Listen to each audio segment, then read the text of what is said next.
Plusieurs jours sont passés, il n'y a pas de vidéos qui sont sorties sur la chaîne, je m'en excuse, on est super busy avec les activités et je n'ai pas à tout prix le réflexe de prendre la caméra à tout prix. Donc cette vidéo, on va vous présenter un organisme que beaucoup de personnes ne connaissent pas. Malgré le fait que la sous-directrice sache que c'est plus ou moins populaire, malheureusement la plupart des gens n'ont pas les bons réflexes à tout prix d'aller sur Google faire les recherches. Donc je me suis rapprochée d'un organisme ici qu'on appelle ANAPI, qui est l'Agence nationale pour la promotion des investissements au Congo. Et si je ne me trompe pas, c'est sous la tutelle du ministère du Plan. Ok, donc c'est la porte d'entrée idéale pour ceux qui veulent investir au Congo, pour que vous ne vous fassiez pas avoir du tout. Avant même de commencer, ce qu'on va faire, c'est quoi? Je vais mettre le QR code. Ok, je vais mettre ça là. Vous, ce que vous devez faire, c'est juste de poser la vidéo et scanner soit le français, soit l'anglais. Okay? Vous aurez des informations par rapport à ce qu'ils font. J'ai parlé de porte d'entrée tout à l'heure. En fait, c'est une sorte de centre de ressources. Que vous voulez des informations sur c'est quoi les secteurs dans lesquels vous devez investir. Une fois que vous avez ciblé le secteur, c'est quoi, par exemple, si vous ciblez l'agriculture, quelle est la culture dans laquelle vous devez investir, quelle est la région qui peut justement vous propulser dans votre planification, quels sont les financements, parce que oui, il y a une grosse partie financement apportée par le gouvernement. C'est très intéressant parce que avant-hier, il y a 2 jours de ça, vous avez sûrement vu sur la chaîne apparaître M. Kaba, qui est avec la Chambre du commerce. Il disait que le Congo n'a pas besoin d'argent. Non, non, non, ils en ont beaucoup ici, énormément. Le Congo a besoin de matières premières, de matières grises. Le Congo a besoin de personnes qui réfléchissent et viennent transformer les choses. Je vous rappelle ici, plus de 90% des biens de consommation sont importés. C'est ridicule. Un pays avec plus de 2 millions de kilomètres carrés, c'est ridicule. Il y a la possibilité pour les locaux, les nationaux, d'investir dans leur pays. Il y a la possibilité pour d'autres Africains de venir investir ici. Je connais plusieurs sur la chaîne. Vous nous avez contacté, vous avez des millions de dollars, vous ne savez pas quoi faire avec votre argent. Voilà. Ok. Donc là, une des choses que vous pouvez faire, vous pouvez déjà, en termes de porte d'entrée, regarder les ressources que l'ANAPI propose, de 1. Si vous voulez pousser un peu plus au niveau de l'accompagnement, je sais que l'ANAPI accompagne également, comme je l'ai dit, j'étais avec la sous-directrice, Madame Chamala, elle est... c'est une femme en or, vraiment. Les informations qu'elle a données, c'était tellement d'informations. Je ne suis même pas sûre que je serais capable de vous donner 5% ou 10%. Et je m'en excuse d'avance. Donc, après avoir scanné le QR code, disons par exemple que vous êtes aux États-Unis. Okay? Vous voulez venir investir au Congo. Vous demandez donc comment faire. Je commence par où? Est-ce que je dois avoir un certain type de visa? Est-ce que ceci? Vous allez carrément sur le site. Il y a 2 choses importantes à chercher. Le guide de l'entrepreneur. Ok, et il y a le parcours de l'entrepreneur. Dans le parcours, c'est tout ce qui est administratif. Par rapport à si vous devez venir, le type de visa que vous devez avoir, quand vous arrivez, quelles sont les autorités à contacter pour créer l'entreprise, ce genre de choses. Le guide de l'entrepreneur, c'est un peu plus spécifique. Ils m'ont remis certaines des brochures ici. La première, c'est Investir en République démocratique du Congo, qui est là. Vous pouvez voir. Ok, donc là, on va parler des investissements étrangers, des investissements directs, on va parler des généralités, la plupart du temps, un peu de croissance économique.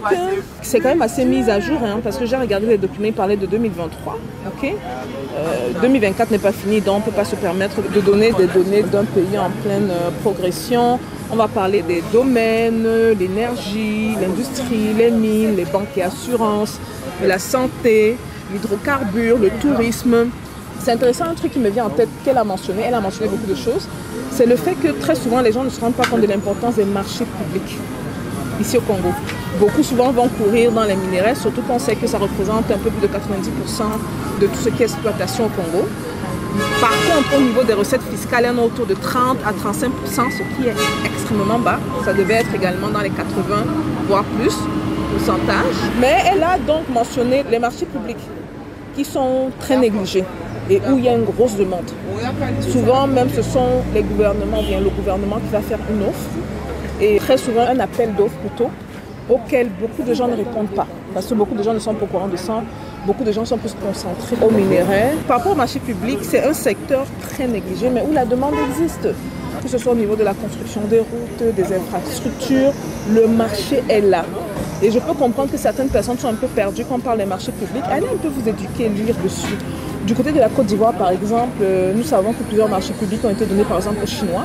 Donc les péages, certaines routes et une manière très intelligente pour qu'eux, ils récupèrent leurs fonds. Okay? Donc, ne nous concentrons pas juste sur des domaines dont on a l'habitude d'entendre parler. On parle de l'agriculture, on parle de l'immobilier, je sais pas, des voitures. Il y a tellement de secteurs d'un pays, sur un pays comme le Congo. Donc ça, c'est le premier document. Ceux qui seront intéressés, peut-être, à aller télécharger ce document et à le voir dans le site de l'ANAPI. L'industrie regorge d'énormes potentiels ici. Vous n'imaginez pas à quel point. Plusieurs fois, je suis allée dans des supermarchés, la bouffe est importée. Aucune transformation n'est faite. Je vais faire apparaître sur la chaîne une jeune entrepreneur qui est en train de bouger des choses. Ceux qui se rappellent, en 2023, j'ai fait une vidéo où je me plaignais du fait que même les cure-dents ne produisent pas. Même les cure-dents, le bois comme ça que tu prends, on n'arrive pas à produire au Cameroun. Pas au Cameroun, mais en Afrique en général. Okay? C'est une jeune entrepreneur congolaise et le plus de temps je passe ici au Congo, je me rends compte que les femmes bougent au niveau de l'entrepreneuriat. La femme congolaise, c'est une guerrière. Vous me surprenez, mesdames. Vous me surprenez. Au-delà de juste vous dire, je vais faire passer ces entrepreneurs sur la chaîne et vous allez voir. Parce que quand je demande le top 5 des meilleurs entrepreneurs au Congo, facilement, on a 4 femmes dans la liste. Très facilement. Je l'ai demandé 3 à 4 fois et chaque fois, il y a plus de femmes que d'autres qui paraissent. Donc, par rapport à l'entrepreneur en question, elle va apparaître sur la chaîne. Vous pouvez voir les merveilles qu'elle est en train d'accomplir ici, quoi. Donc ça, c'est le premier document. On passe au deuxième. Les incitations. Très souvent, aller dans un pays, beaucoup de gens pensent qu'ils doivent travailler l'argent, tout l'argent de leur poche. Je vais faire une vidéo sur les Libanais et les communautés qui réussissent ici. Parce que ce que j'ai appris là, les révélations sont terribles. Et quand je vous dis terrible, c'est vraiment terrible. C'est à me demander qu'est-ce qui manque aux Africains pour qu'on soit bien organisés. On est là avec les bras croisés. Les étrangers viennent prendre tout votre argent. Tout. Et ici, au Congo, en plus, il y a une loi comme quoi il permet carrément l'exportation des fonds. Donc si moi, par exemple, j'arrive ici en tant qu'Américaine, je crée une compagnie qui a une branche aux États-Unis et ici, je prends un exemple, un petit montant, 10 millions de dollars, j'ai le droit de faire sortir tout mon argent. 10 millions de dollars, disons, en profit.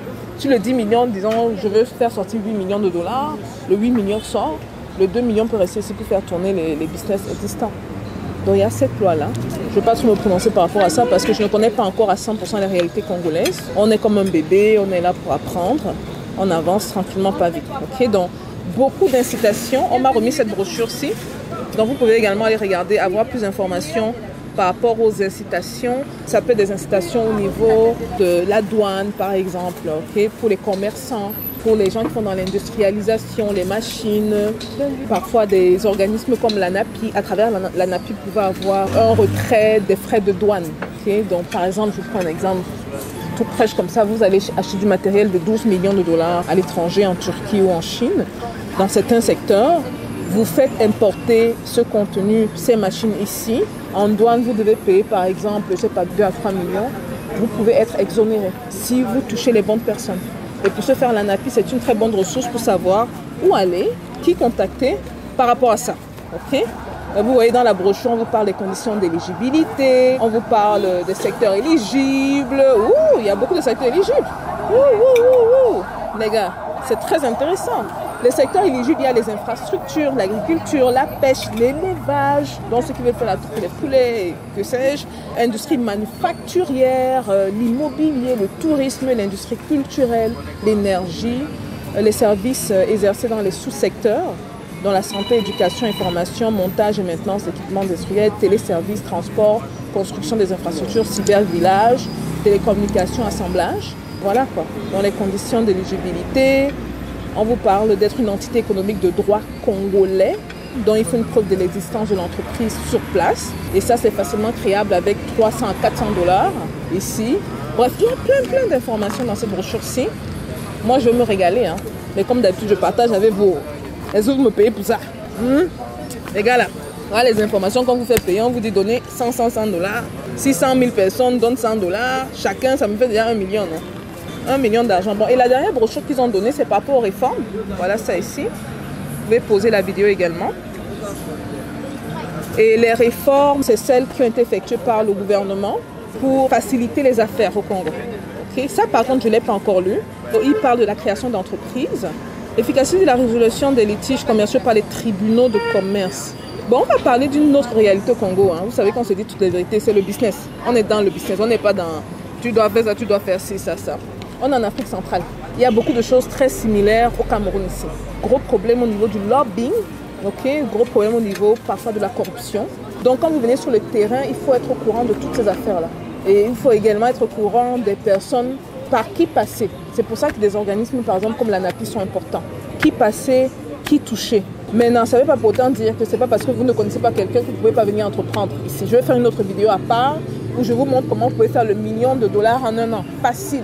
Plus ou moins dans l'informel. Donc la vidéo sera surtout pour les Congolais, soit qui sont ici, soit les Congolais de la diaspora. Vous faites dans l'informel, vous lancez le business en un an, vous faites $1 million. Assez facile. La demande est énorme. Et je vous ai dit, on a Kinshasa, population 20 millions. C'est la population de la plupart des pays en Afrique. Au Cameroun, seulement on est quoi? 28 millions.